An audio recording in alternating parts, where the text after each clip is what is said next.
Hello, lovely friend. I am Dr. Mary Barson. And I'm Dr. Lucy Burns. And this is the Real Health and Weight Loss Podcast. Good morning, gorgeous ones. How are you today? I am amazing. Had a beautiful sleep, feel fantastic, and am joined by a very exciting guest. And I'm really, really happy to talk to Sharon today, not only because it's a topic close to both my heart and Mary's heart, but because I think it's probably going to be useful for many of you too. So today I'd love to introduce to you Sharon Collon. Sharon runs a website called The Functional Family, and she's a credentialed ADHD coach and consultant. And I'm going to really highlight that word credentialed because it's really important. We'll talk a little bit about that. But Sharon, welcome to the podcast. Thank you. I'm so excited to be here. Yeah, we are. Well, as you know, Dr. Mary and I are always talking about ADHD because it's relevant in parts of our lives, but in many of our listeners' lives. And I thought we'd start today by, first of all, just talking about, I guess, what ADHD is, because people, you hear about it, but most people really probably don't know about the nuts and bolts of it. And I thought, well, who better to talk about it than you? Well, ADHD is a neurodevelopmental condition, and it is literally like a different brain to do with the wiring of the brain. So the neurotypical person has a brain that's ordered on importance. We can go, this is important to me, I'm going to do this bit first, this is the most important. A person with ADHD has a brain that is wired differently, and it is wired on interest and novelty. Now, we're going to delve into how that plays out, in particular to how it applies to your beautiful audience here. But what it looks like is people with ADHD can struggle with some executive functions. And so executive functions are things like forward planning, time awareness, stress resilience, emotional regulation. And, the level at which they struggle can differ because ADHD differs from person to person, and everyone's very unique in their presentations. And so it really is about a brain that is wired differently, and people learning about their brain so they can honour how that looks like for them and how that plays out for them. Absolutely, absolutely. And I'm imagining, as you said, everyone's a little bit different, but there's, with all things in medicine, there's a spectrum. And so you have people that, perhaps mildly show mild symptoms, and then we have people medium symptoms and then severe. Yes. So again, symptoms is probably not the right word to describe ADHD, but it's perhaps the way in which it plays out in your life. That's right. And different levels of executive function challenges, like some people, can have lots and lots of challenges in one area and then be quite fine in the other. And also we have the saying in ADHD coaching that ADHD often doesn't come to the party alone, it brings friends. So we know that it can come along with ASD or Tourette's or OCD, and lots of other things come along with it too. So everyone, what I'm highlighting here is that everyone has their own unique presentation. And so you'll hear me today make some generalizations about ADHD, but it's really up to the individual to work out how that fits in for them. Yeah, absolutely. So I thought today we'd talk a little bit particularly around women and girls, given that the majority of the people who listen to our podcast are women. And also, I guess that, in general, ADHD particularly was thought to be more of a boys thing. It was the disruptive boy at school. And meanwhile, all of these girls were flying under the radar. So I thought perhaps you could just explain a little bit about how ADHD presents in girls. Yes, we've done our beautiful female community such a disservice. And, I'm sure your listeners will relate to, a lot of women are now getting late diagnosed. So perhaps their children are going through the diagnostic process and they're realising that, perhaps they also have ADHD once their child is diagnosed. So in girls, it can look a little bit different, and it often looks a lot like anxiety. Right. So in boys, like when we think about the traditional presentation of ADHD, we think of like, well, air quotes, the naughty boy, right? The boy who can't sit still, it's getting in trouble all the time, can be quite disruptive. Now that's showing the hyperactive presentation of ADHD. So there's 3 different presentations that are recognised in Australia. There's hyperactive, inattentive, or combined. Most people are actually, they're combined, although they might lean more towards the hyperactive presentation. So the people who are the hyperactive or the combined presentation, they get diagnosed early, right? Because they're very obvious with their symptoms. And perhaps it can be a little bit more in your face, the symptoms. Now, sometimes in the girls, they can also be hyperactive or inattentive. More and more we see that inattentive presentation. So they might be the daydreamer or the person the space cadet. That's what we would label them as, really quite wrongly. But there is another presentation that girls are showing, and it's really that they still have the hyperactive presentation. It's just that their brain is hyperactive. So their body is not showing it. Yeah. Their body is looking settled, but their brain is super quick, super high-powered engine, and it perhaps needs a little bit of help with the steering side of things. But we're missing that presentation in girls because they're not being disrupted. They're sitting there quietly. They might look like they're doing the things, but then they're missing out on all the early intervention, and that makes me so sad. Yeah, absolutely. Yeah, so I'm imagining in my brain when you're describing that, I've got this sort of pinball machine image that's just flicking up, going bing, bing, bing, bing, bing, bing, bing, bing, bing. Meanwhile, they're trying to listen to what perhaps the teacher's saying or even a friend, and meanwhile you've got ping, bing, bing, bing, bing going on. That's right. And, it can have catastrophic, like just even thinking about the classroom environment, what you said there. If we say something like, wait till the end to ask your question, and then we've got, a little girl with ADHD there. Now she'll sit there just trying to remember her question until the end. So she's now not taking in what the teacher says, anything past that wait till the end, right? She's just trying to remember her question. So we can actually, she can miss out on big parts of the lesson and fall behind, and it can be really, really tricky, especially if you don't know about it. Yeah, absolutely. And I think it's interesting that things that seem so obvious, so as you said, the neurotypical brain, where you go in order of importance, things I must not forget, pay the bills, and then the ADHD brain that doesn't work that way means that other people are particularly frustrated. And again, I'm going to do a little personal anecdote. This is not all about me, of course. But for example, punctuality. Mm-hmm.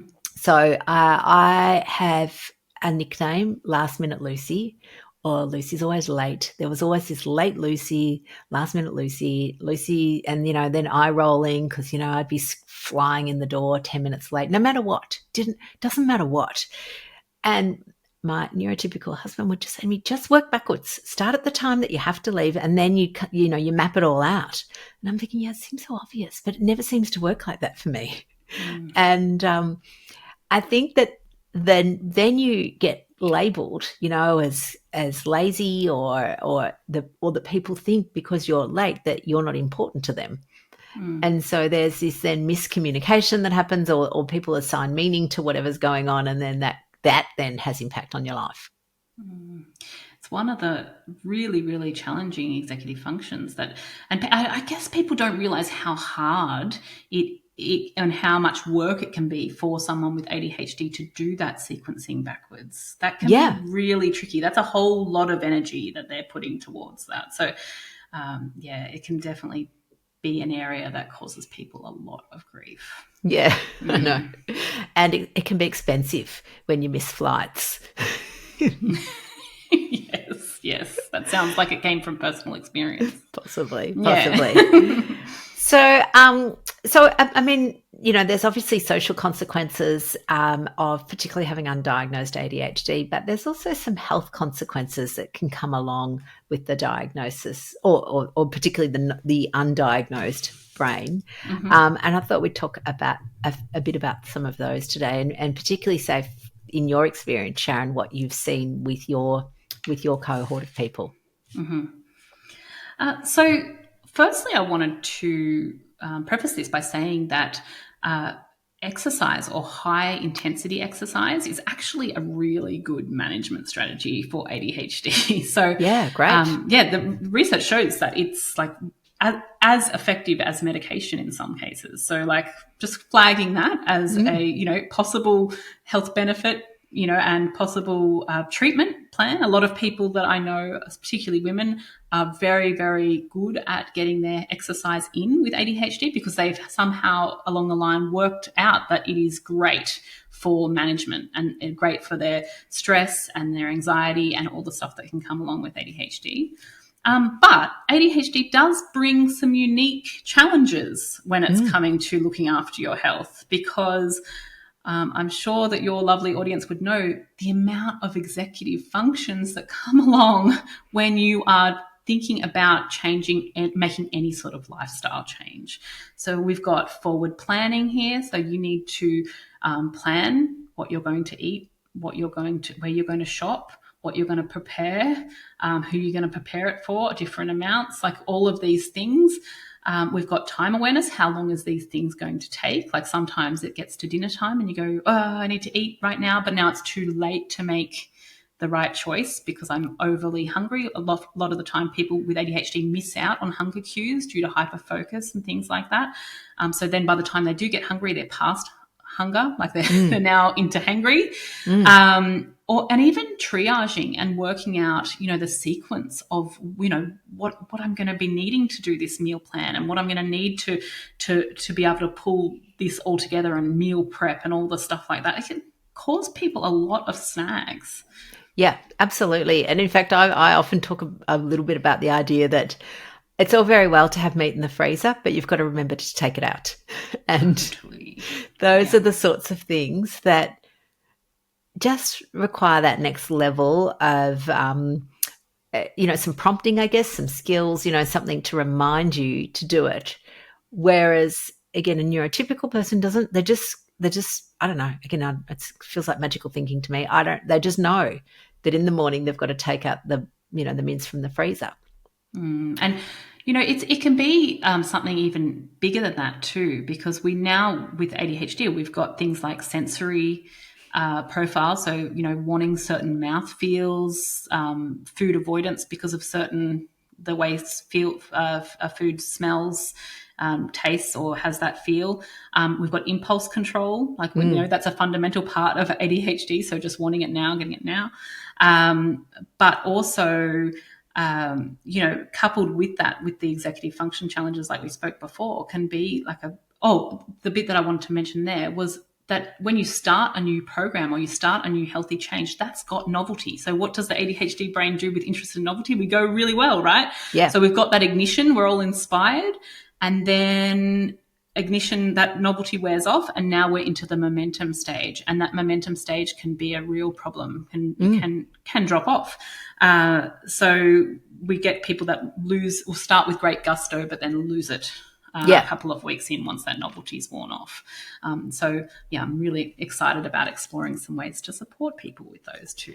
Yeah, absolutely. And, from a medical point of view, we definitely know that binge eating disorder. So again, I'm talking about diagnosed binge eating disorder, not the colloquial term that people sometimes use when they've overeaten, where they'll just go, oh, yeah, I had a binge. Proper diagnosed binge eating disorder is highly linked to the diagnosis of ADHD. And in fact, some of the medical treatments are the same.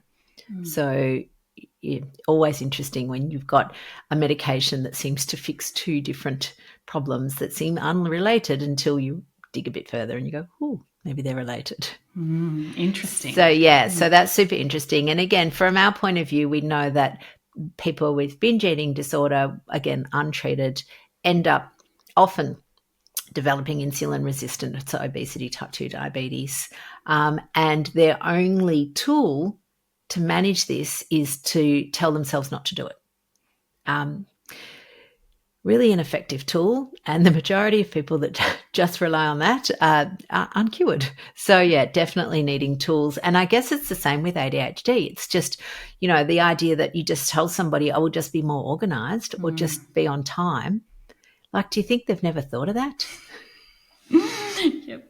Yeah. So, okay, so we know then that again, there's probably some stigma, I reckon, with ADHD, or again, some discussion around the idea there's a lot more awareness of it. But you've also got this cohort of the population that is now rolling their eyes going, oh, yeah, every second kid's diagnosed with ADHD. What are your thoughts on that?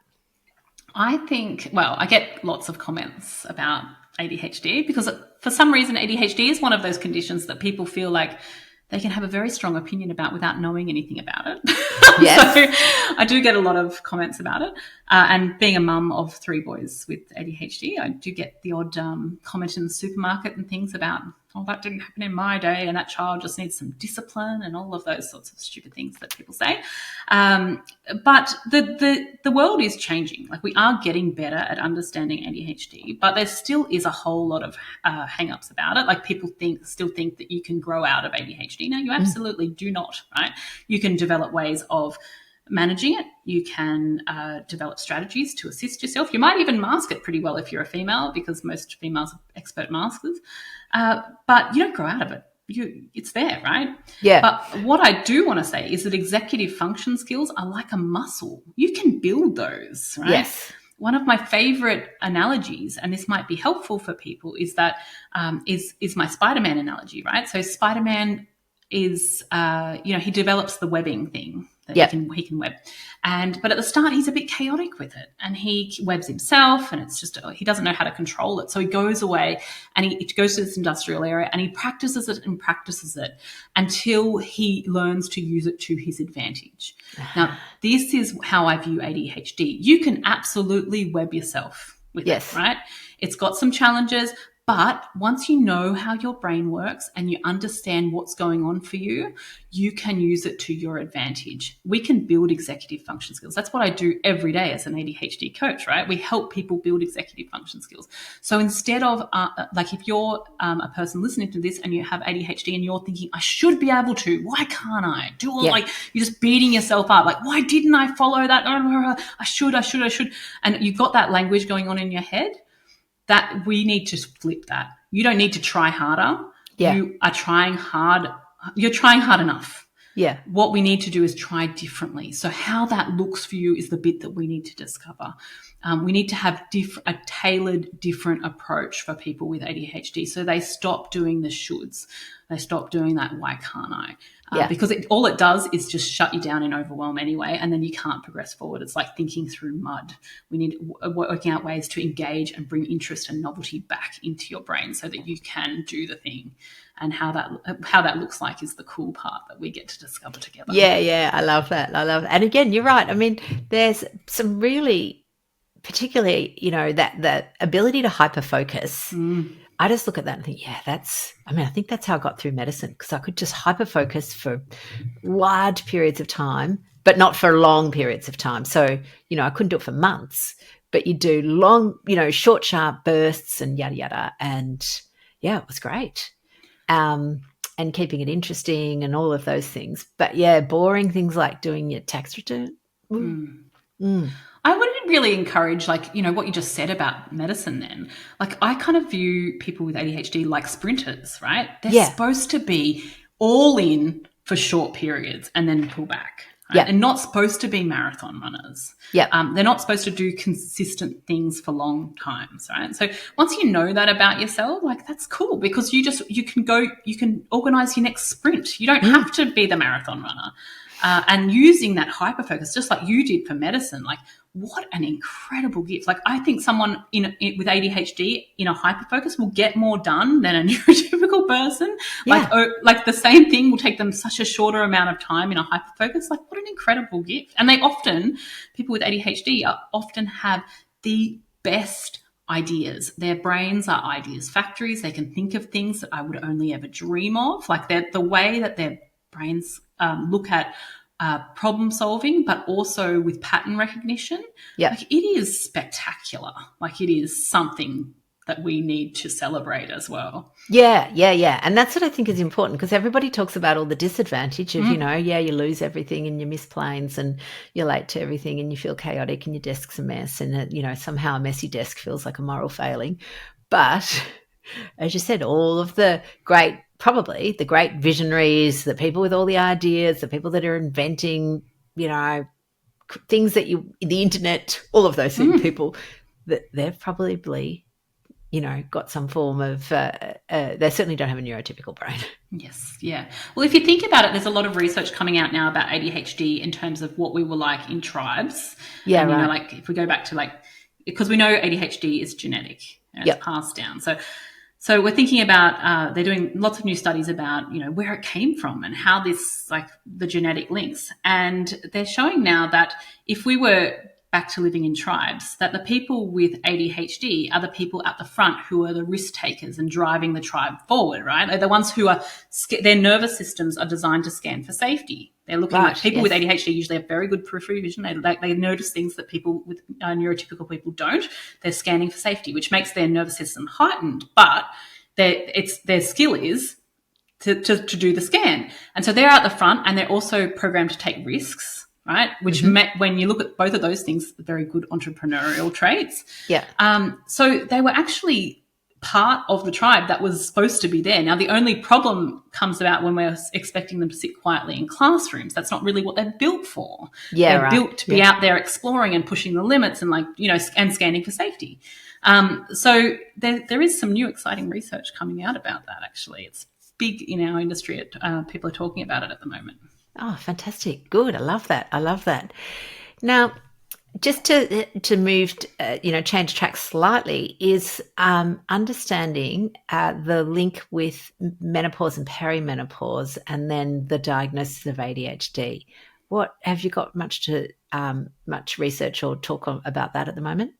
Well, we know that hormones play a big role in ADHD's symptoms. Yeah. We know that, well, firstly, it could be a little bit of a timing thing in the way that women in general are getting diagnosed later.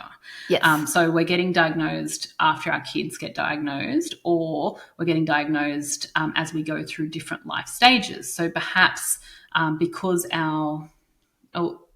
to preface this by saying that people usually notice ADHD symptoms more in big life changes, right? Yeah. So they might have lots of strong coping mechanisms until they have kids, for example, and then all of a sudden all the coping mechanisms that they had, and you're now doing executive functions for other people, causes increase in symptoms or awareness of symptoms, and all our coping mechanisms and not being able to retreat and do sensory things kind of decreases with that stage. And we see a lot of people in that boom or bust cycle of ADHD. But then menopause adds another element to that, right? So we've got hormone fluctuations, which we know causes, in more variation in terms of ADHD. We've now got people sleeping less, which is a base level of tower of power in terms of ADHD symptoms, like things like, eating well, exercise, sleeping well, and time out in nature are the base level of the foundation of the house in terms of symptom control.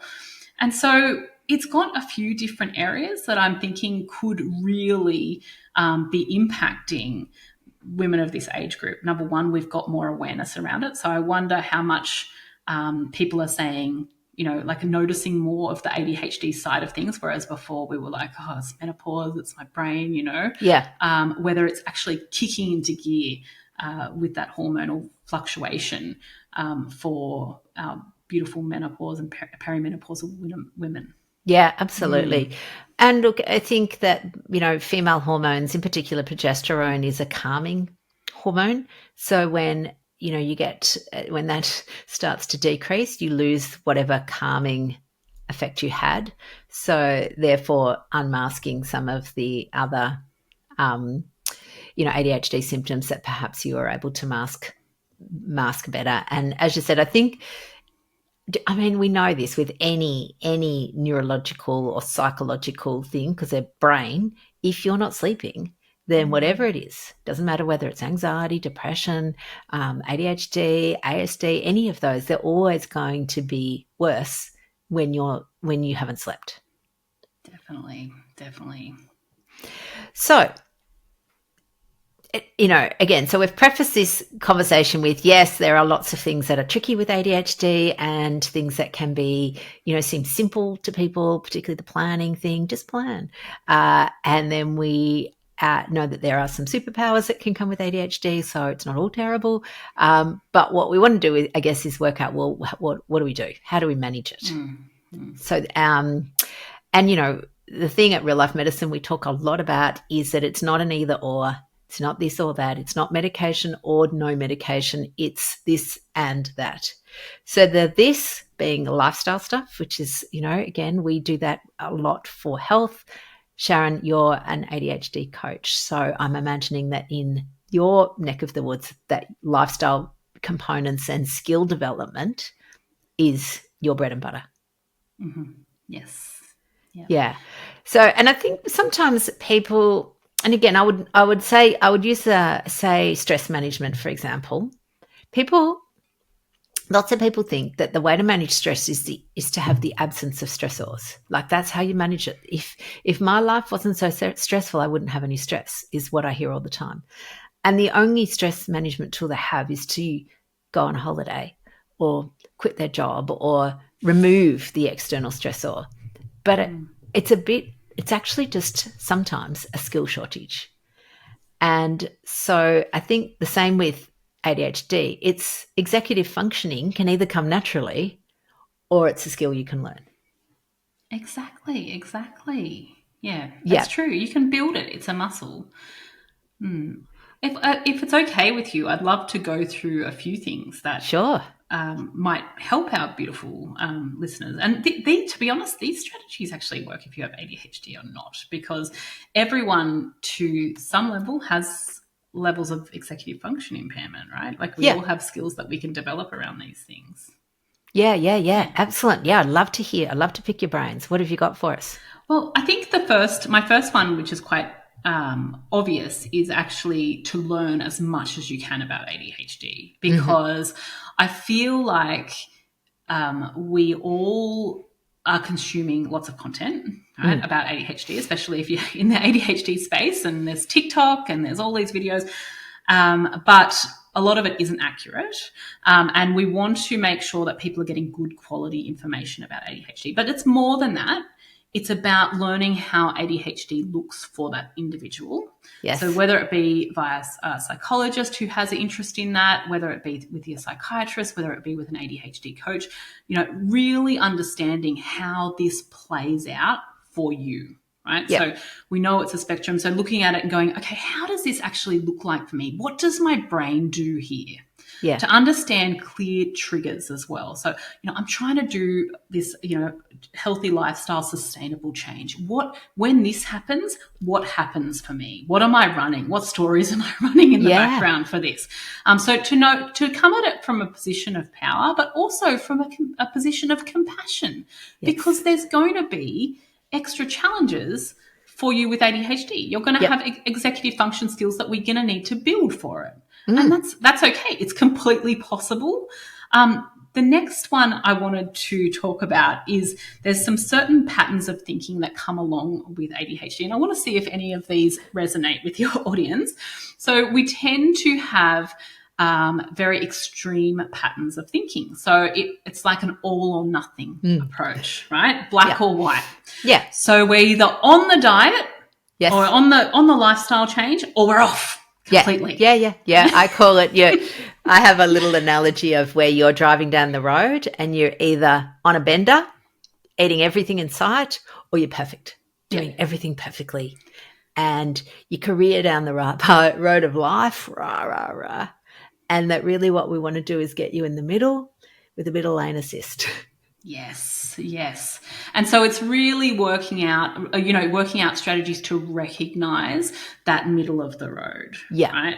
Because if you're living in all or nothing, or black or white, in extreme patterns of thinking, which is common, then having someone to support you with that, what we would say the gray, or, that middle of the road, like you just mentioned there, is powerful. because that's where we want to sit. That's where is sustainable.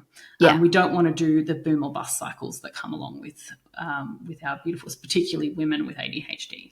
The next one is challenging a little bit of a belief. So usually people with ADHD don't actually, when we talk about challenging limiting beliefs, they often have this perception that they can't pick up new habits, right? So perhaps they've tried things before and it hasn't worked for them, and they've now decided that they can't learn new habits. Now, I'm here to say that that is so false. That is so false. It is what it says. It's a limiting belief. People with ADHD can and do every day develop new habits. It might take a little bit longer to get there, to get the habit established, but once they establish the habits, they're actually better at holding on to habits than neurotypical people.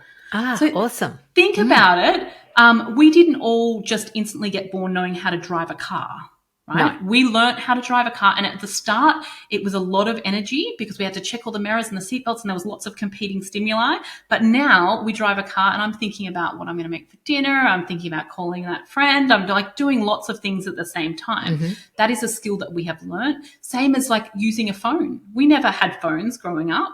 And now not many people with ADHD lose their phone, right? No. So we know that we can do that. Yeah. So we can pick up new habits, but we've got to have the right structure to help us, to help support us with that. But I just wanted to challenge that belief, because particularly when we come to healthy lifestyle changes, there is almost like this discounted, like, I can't do that. Like, I can't do it. I can't do it. I can't try. Like, we're opting out because we've got evidence for failures in the past, but we can absolutely do that. We just need that to try differently. Remember what I said about not trying harder. We just need to try differently, and working out how that looks for us is really, really, really important. The next one I wanted to talk about is regulation. So when we've got all these beautiful women, I imagine, listening to this podcast, and they perhaps are trying to support their own kids. Their kids might have ADHD too. And so we've got like emotional regulation stuff going on, and then we've got emotional regulation stuff going on for us. Yes. Any sort of lifestyle change and what you're encouraging people to do can feel overwhelming. So our regulation game, and like in terms of stress, resilience and emotional regulation, has to be on point if we're going to succeed in these sorts of things. So knowing what that looks for us, so I kind of put it into 3 categories. So I have like the green down the bottom. This is when we're just coasting, we're doing pretty well, we're able to engage. And then we're going into this orange category here where we're heightened, but we're still able to do strategies to bring it back down to the green. And then we've got red up the top, and this is not fit for human consumption. This is where we're sending a text back to our boss and we're regretting it later. Like, this is whatever comes out from red is not something that we want, that we like are stoked about, right? It's impulse, and it's when we're dysregulated, or we go and like, have the chocolate cake or whatever. Like we're in red because we are not regulated. Yes. And from red, the strategy is always move to safety. Right? We're just moving to safety. There's no strategy that you can do in red because you're past it. You're dysregulated. Yes, you flipped your lid. Yeah, you are that exactly right, and you flipped your lid. But there is strategies. The strongest part to have the strategy for is actually in that orange. Yes. When we're feeling heightened. Now, most people have no idea when they're at the orange. When we actually ask them to look at regulation strategies, they talk about green and they talk about red. They don't actually talk about when they're getting heightened. We don't do very much in here. But in terms of stress, and we know that stress is connected to making good choices and making good lifestyle choices and all that sort of stuff, and even, what our nervous system is doing, having solid strategies for the orange is actually pretty important. Yeah, absolutely. We can prevent ourselves from going to red. Yeah. So, for some people, it might be something like, it might be something like having a really good breathing strategy that they can do, or you being able to use that power of the pause and taking a beat before they respond. Some people, it is literally having to remove themselves from situations, or, if they feel like they're going to make a bad choice, just making the excuse, going to the toilet, Like, Yeah.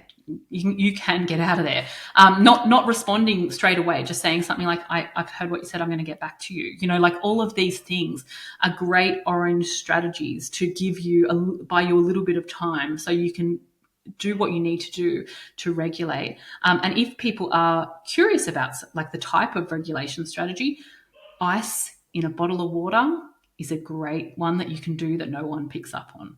So having ice in your drink bottle, wonderful for regulation, just bringing it down a little bit. So if you're constantly in that orange state and you're going up between green and red, having ice in a water bottle is great. And what do you do with the ice in the water bottle? Just drink it. You drink it, right. All it's doing is bringing your attention back down to your mouth. It's using these increased sensory profile to help bring everything just down a little bit. That's all we're trying to do. Yeah. So interesting, isn't it? And I know that in the red zone that people, and we talk quite a bit about this, that people either go out where, as you said, they're sending text messages or getting yelled or, getting cranky or having a fight with somebody, or they go in and then they beat themselves up and they turn it all on themselves and then berate and spend all of this time telling themselves how hopeless they are and weak or terrible or useless or whatever. And so neither of those are very helpful for anybody. That's right. And, even being able to thinking about it in advance and thinking about, what are my regulation strategies so I can call on them when I am getting heightened. Because often the problem is, and I don't know if this is the same when I'm working with parents, like we can have all this information, but when we start to get a bit dysregulated, we all of a sudden can't draw on it anymore. So a list on your phone or somewhere, or practice really knowing what those things are and being very clear about what those are can really help us be able to recall them in those moments. Yeah, absolutely. That's brilliant. Yes, we do talk quite a bit about this particularly in the 12-week, because the consequences of being in that red zone are people then.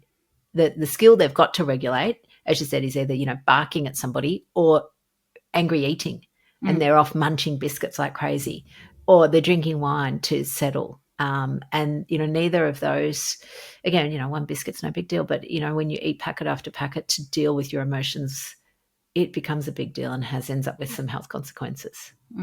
That's right.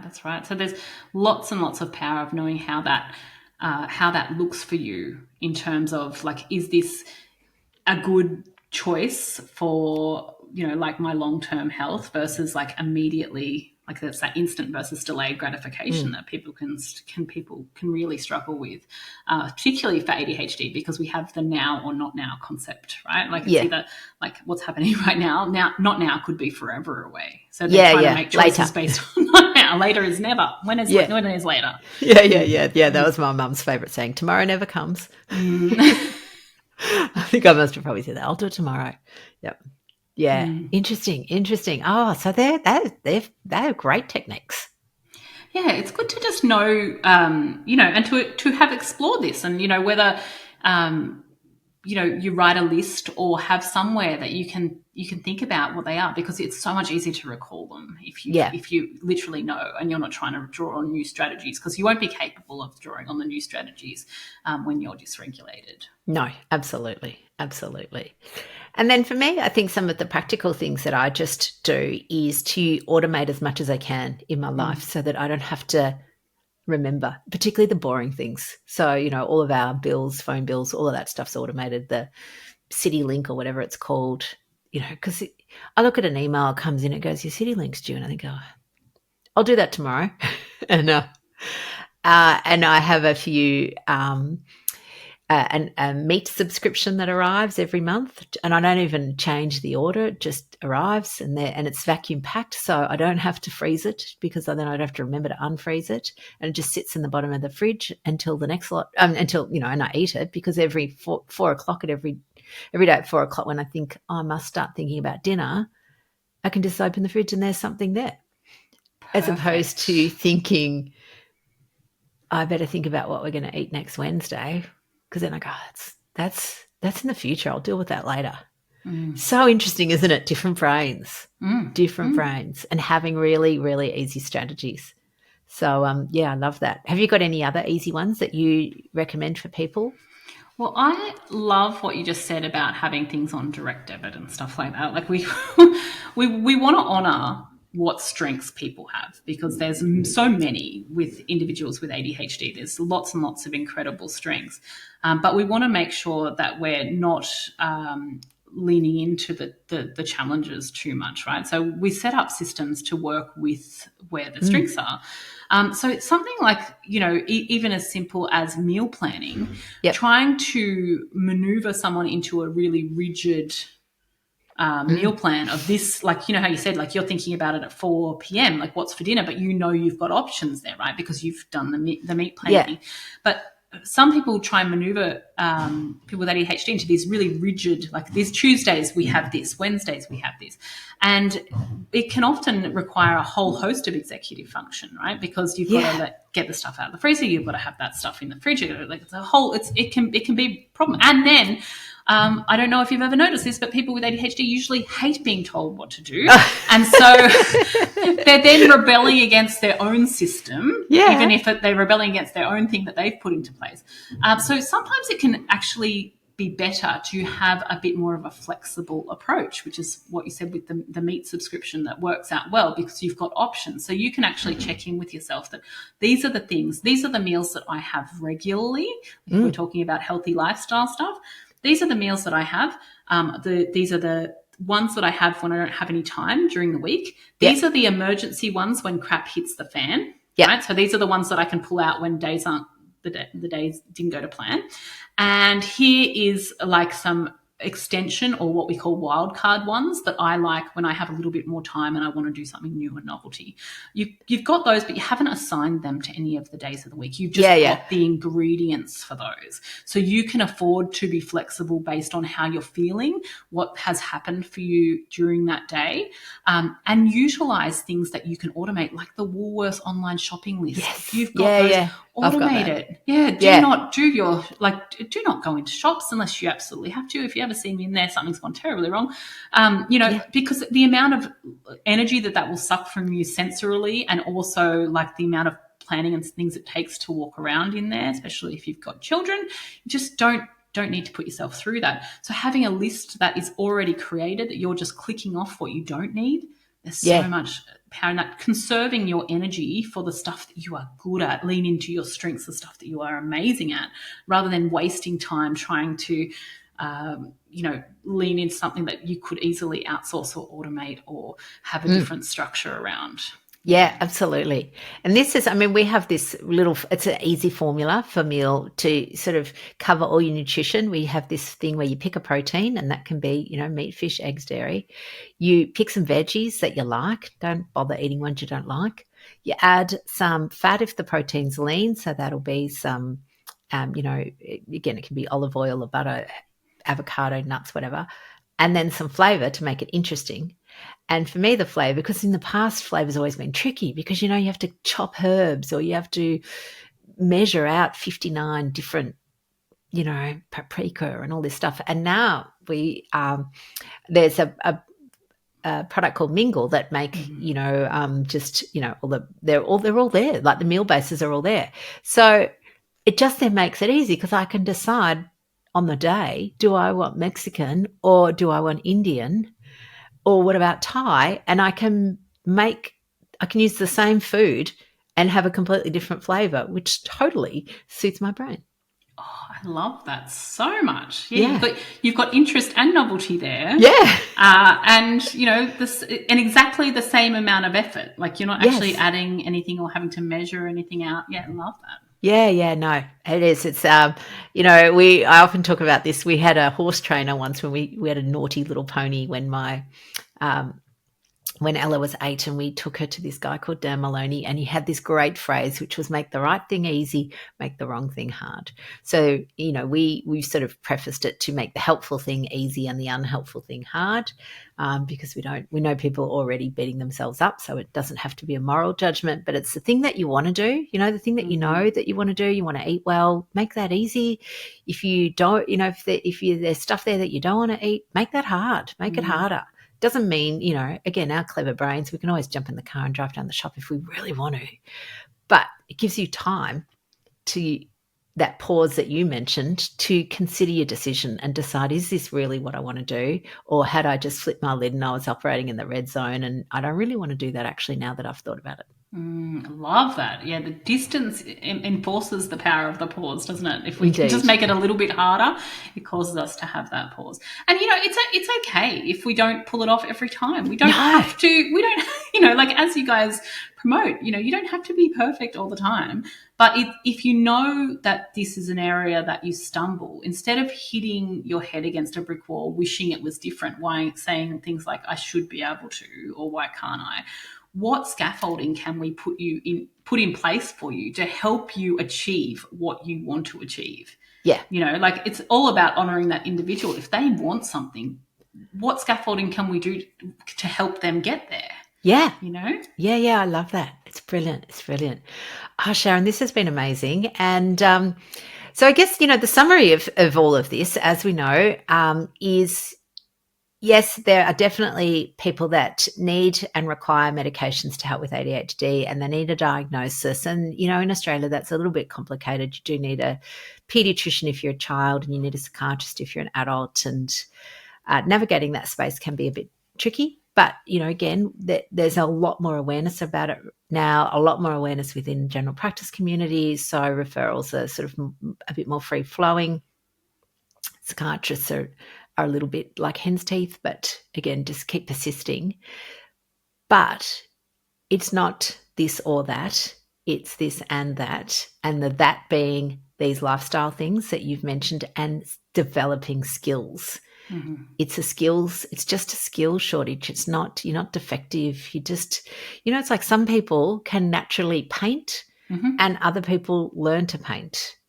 Some people can naturally sing and other people learn. I had no idea that you could learn. I thought, you could either sing or you couldn't, but you can learn. Who knew? Yeah, that's actually a lovely way to think of it. If it's not, it doesn't mean just because you're struggling with something now, it doesn't mean you always have to struggle with it.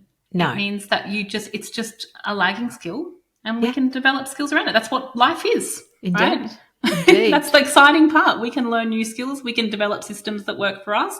And we can, learn about, how our brain works so we can support ourselves in the best possible way to get the results that we want for our lives. Yeah, absolutely. And I think, this isn't just a single person problem. Like this is or a single person solution. This is, if you're a grandparent and you've got grandchildren who have been diagnosed with ADHD, then you can learn about it too and learn how to support them.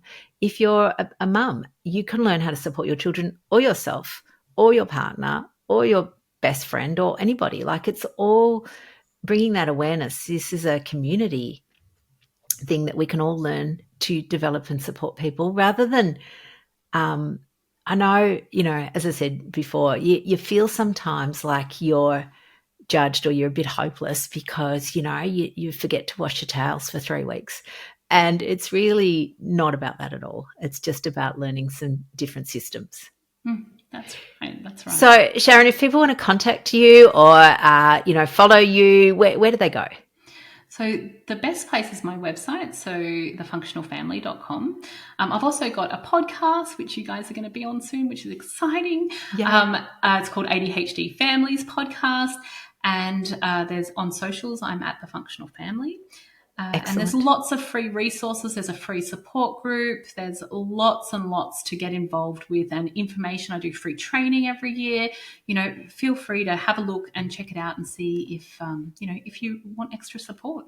Absolutely. And that's what we're all about, just getting, the right information and information that's correct. Because as we know, there's a lot of myth information, our favourite word, myth information out there. So getting and making sure that anybody that you're following, if you are watching people on socials, that they're credentialed, because there is a lot of rubbish out there. So Sharon, from my understanding, you've got something coming up that people can opt into. Can you just give us a little spiel about that? Yes, so twice a year we open for enrolment the ADHD Families membership. Now, this membership is to support the whole family. So there's coaching for one-on-one and parent mentoring for parents, but this is about supporting the whole family with ADHD. So we tackle one theme a month. So, for example, we might tackle life admin that I know that we mentioned in this podcast episode, or we might tackle things like sleep, or we might tackle emotional regulation. And we have one masterclass, one mindset session or body doubling session. So to help you get the tool that we are introducing into your family implemented. And we've also got a beautiful supportive community of people going through the same journey. So it's a great product. It's low cost and really nice and manageable. It's not about increasing your overwhelm. It's about taking that overwhelm away. So it's one of the only things that I know that supports the whole family. And it's bigger than just the child with ADHD or the one person with ADHD. We want the right scaffolding in place for the whole family. That's where we get the best results. Oh, absolutely. And as you've mentioned, ADHD is genetic. So one/both of the parents may well have it. And so the parent or parents who are in your membership are likely to find personal benefit from it. Yes. And I love because you've got what we call the 3 C's: coaching, content, community. Yes, yeah, that's important because we really want to, let people know that they're not alone in this. This is a beautiful journey that we all go on together, and it's a lovely, kind space in there. Absolutely. So the membership opens, they can go to your website. Is that where you go to? Yeah, go to my website. Yes, and it opens at the end of June. So I'd love to see people there. It's the only time, the last time that we're opening it for 2024. Wow. Okie dokie. All right, lovely. So again, anybody who has a family member who wants to know a bit more, who's looking for a bit more support, Sharon is the go-to girl, functionalfamily.com. All right, my lovelies. Have a beautiful week. Think about, what systems can you put in place to support yourselves, your family, you, and have the most spectacular week. Take care for now. Bye, lovelies. The information shared on the Real Health and Weight Loss podcast, including show notes and links, provides general information only. It is not a substitute, nor is it intended to provide individualised medical advice, diagnosis, or treatment, nor can it be construed as such. Please consult your doctor for any medical concerns.